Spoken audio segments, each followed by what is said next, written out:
يقول الأصمعي: مررت على قرية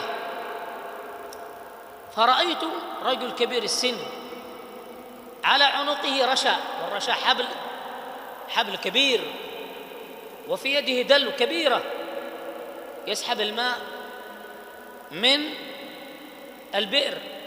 قال: وخلفه سلام الله وبركاته، وخلفه ولد يضربه بالسياط حتى شقق ظهره ويقول له: اسحب الماء قطع الله عنقك، ويضربه، والرجل يسحب والحبل كبير على عنقه.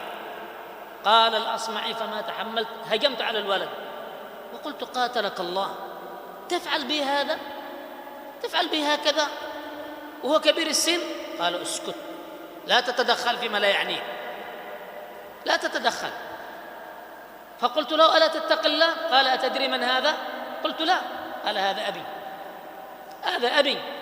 قال: قاتلك الله، أبوك وتفعل به هكذا؟ قال: نعم، كان أيام شبابه يفعل بجدي هكذا، كان أيام شبابه يفعل بجدي هكذا، وأنا الآن انتقم لجدي.